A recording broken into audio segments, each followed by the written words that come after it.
Hello, what's up, y'all? What's poppin'? It's D. About to react to this MrBallen vid. This hospital has a disturbing secret. Okay, let's see how disturbing it gets. Let's watch. In 2015, a startling discovery was made inside of this off-limits area inside of a prominent South African hospital. Now, at the time, no one really understood what this discovery meant. Side note, I don't feel like I've ever said this on a MrBallen vid, so I'll say it now. I feel like I've mentioned this on a different video that I sped up. But if you guys want to watch this video in normal speed, you slow it down on your end. All you got to do is go right over here to settings and change your playback speed to 0.75 and you're good to go. Don't tell me how to react to shit. All right? If I want to speed up shit, that's what the fuck I'm going to do. And that's what I'm going to do. People who I feel like they talk a little slower, I'm gonna speed the shit up. I do this with academics. I do this with some of the T pages that I watch. That's what I'm gonna do. All right. If you don't like it, slow it down. This is not rocket science. It's very simple. Stop telling me how to react to shit. I'm gonna start blocking people who tell me how to react to stuff because it's annoying. It gets on my nerves. And as I'm looking for videos to react to and I'm filtering my comments, I see your comments popping up telling me what to do and how I should be reacting to shit. Blocked. All right. Leave me alone. Slow down the shit. It's not that hard. And so eventually, people just kind of forgot about it and moved on. Until 2 years later, when another eerily similar discovery was made inside of another prominent South African hospital in one of their off-limits areas. I can't believe this story has not gotten more press because one, it's recent, and two, the implications of these discoveries are mind-boggling. But before we get into that story, if you're a fan of the strange, dark, and mysterious delivered in story format, then you've come to the right place because that's all we do, and we upload once a week. So, if that's of interest to you, please put coyote urine in the like button's apple juice. Also, please subscribe to our channel and turn on all notifications so you don't miss any of our weekly uploads. Okay, let's get into today's story.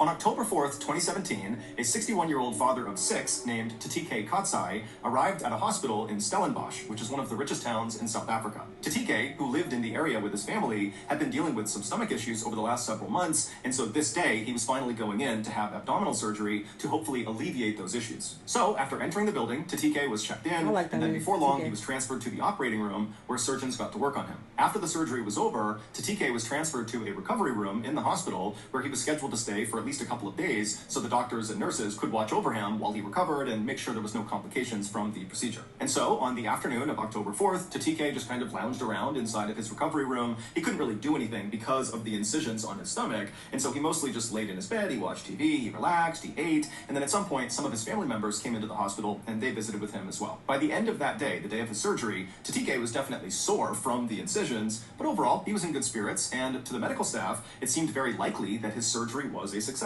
Early the next morning, at around 5:15 a.m., one of the nurses in the hospital went to Tatike's room to check on him. And when she went inside, Tatike was awake, he was alert, he seemed totally normal. And so after a brief conversation, the nurse told Tatike that she was just going to get him some fresh linens to make up his bed. And so Tatike nodded a thank you to her, and then the nurse, she turned away from Tatike, who's in his bed. She stepped out of the one door in the room into the hallway, she grabbed fresh linens off of a cart, and then she turned back around and went back into Tatike's room, except now Tatike was not in his bed. So the nurse immediately thought, okay, well, then Tatike must have gone into his bathroom because the door was shut. He must be in the bathroom. And so, just kind of reflexively, the nurse walked over to Tatike's now empty bed and replaced the linens. And then when she was done, she just looked at the bathroom door inside of his room, expecting Tatike to come outside any minute. But after a couple of minutes passed and Tatike had still not come out of the bathroom, the nurse decided to go over and just knock. And so she walked over, she knocked on the bathroom door and just kind of called out, hey, is everything okay in there? But there was no answer. And so the nurse eventually just tried the handle, and when she saw it was open, she called out that she was coming inside, she opened up the bathroom door,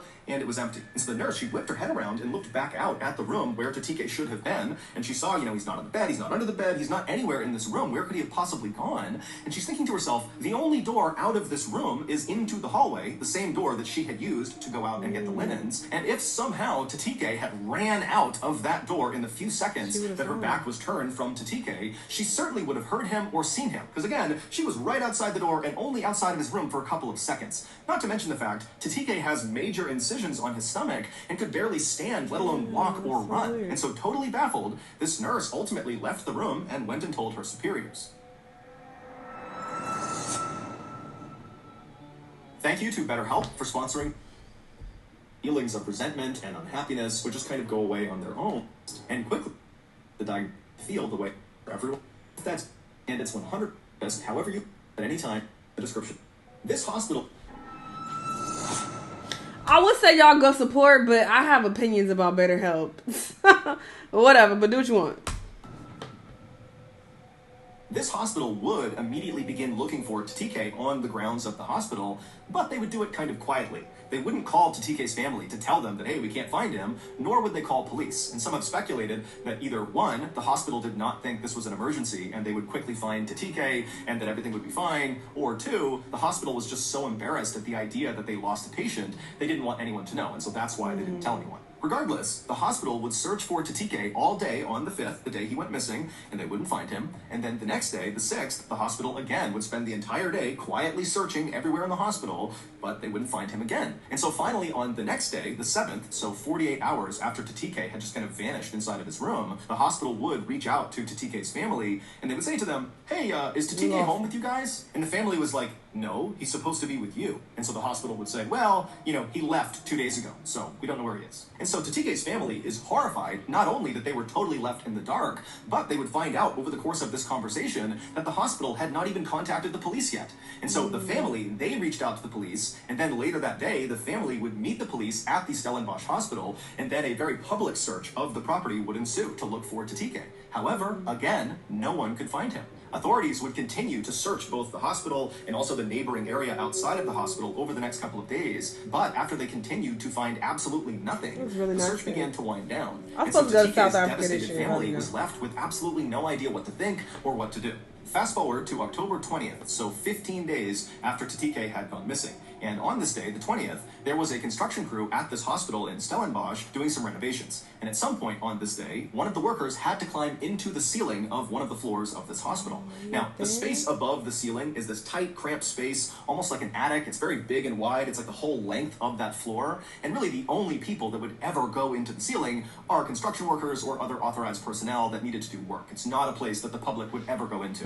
But when one of these workers went up into the ceiling, he had a headlamp on, and he's kind of looking around, he's looking for what he needs to do up there, and at some point he turns his head, and his light illuminates a person sitting in the corner far away from him, way up against the side in this tiny little attic space. It would turn out it was Tatike, and he was deceased. The hospital had absolutely no clue how Tatike could have gotten up there. Not only is it obviously not a publicly accessible area, but the actual way to get up into the ceiling, the door that leads up into the ceiling, is very difficult to find. And even if Tatike found this entrance into the ceiling, it would have been nearly impossible for him to actually get into the ceiling. Because again, this guy has serious incisions on his stomach from the surgery he got. He could barely sit up, he couldn't really walk, so the idea of him climbing and pulling himself up into the ceiling just seems impossible. Then there was the very strange autopsy results. Now, the full report has not been made public, but Tatike's family had a consultation with the hospital after the autopsy was complete, and they would go to reporters and talk about what the hospital told them. And apparently, the hospital told the family that Tatike did not die from complications from his surgery, and they heavily insinuated that Tatike did not die from natural causes. Something happened to him, and the hospital had no idea what this something was, and that's what killed him. And the hospital also told the family that Tatike likely was dead before he went up into the ceiling. Meaning, someone or something killed Tatike, and then someone or something placed him in the ceiling. Again, this is just from the family going to reporters and talking about their discussion with the hospital. The hospital's only official statement has basically been that they have cooperated with the family and they don't really know what happened to Tatike. Now, of course, this is a very strange story. But it gets even weirder. On May 10th, 2019, so about a year and a half after Tatike was found deceased in the Stellenbosch hospital ceiling, a 53-year-old father of 4 named Shanell Sabia arrived at another hospital in South Africa. It was in a city called Durban, which is considered to be one of the nicest and wealthiest places in South Africa, similar to Stellenbosch. Shanell was a builder, and he had been working on a house when he had fallen and broken his leg. Specifically, he broke his femur bone, the bone that runs from your hip down to your knee, the big single bone in your thigh. So just for reference, if you break your femur, You can't walk. So, with some assistance from friends and family, Shanell hobbled his way into this hospital in Durban, and he began to receive care. 2 days later, on May 17th, Shanell was still in the hospital, still recovering from this broken femur, when his cousin came to visit him. The cousin said Shanell seemed totally normal, and that during this visit, Shanell told the cousin that after the cousin left, Shanell was going to be transported from this hospital to another hospital nearby, where he was going to get an x-ray on his leg, as well as talk to another orthopedic surgeon. But apparently, after this cousin left from this visit, the doctors at the Durban hospital walked into Shanell's room to take him and transport him to this other hospital, and Shanell was not in his room. Now, this hospital in Durban was known for their very tight security, and so right away, their reaction was very different than the Stellenbosch hospital's reaction. This hospital immediately contacted authorities and said, "We are missing a patient," and they began a very public search of their hospital for Shanell. But they couldn't find him. On May 18th, so 6 days after Shanell disappeared, the hospital in Durban began to smell this horrible stench coming from one wing of their hospital. And so hospital workers would track the stench to a janitor's closet, and when they opened it up, they saw this black liquid dripping out of the ceiling, and the liquid was coming from Shanell's decomposing body that was located in the ceiling. Shanell's autopsy would be carried out very quickly. However, the results of that autopsy have never been made public, and Shanell's family has not commented on the results of this autopsy. As of today, all we know is that within a 2-year period, 2 seemingly ordinary South African men, who both could either not walk at all or who could barely walk because of their physical injuries, somehow snuck out of their hospital rooms totally undetected by staff, and then wound up dead in the hospital ceiling. Some say the men really did somehow sneak out of their own accord and decided to go into the ceiling, and that's what happened.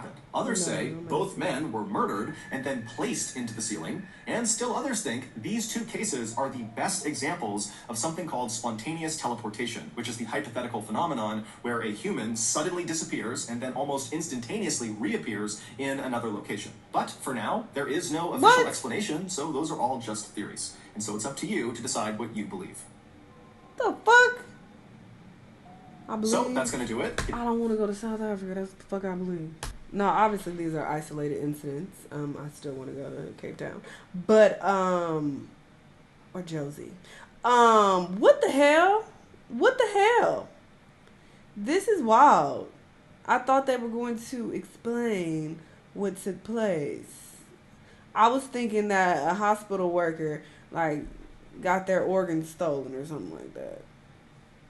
But why would you pick them in particular? And how did you get them out of their room so quickly? And how did you get them in the ceiling? I'm sure somebody would have saw you doing that. You feel me? That's wild. This is really crazy. Very suspicious. Y'all let me know what y'all think, though. Let me know what other videos you want to watch, and I'll see y'all in the next one. Bye!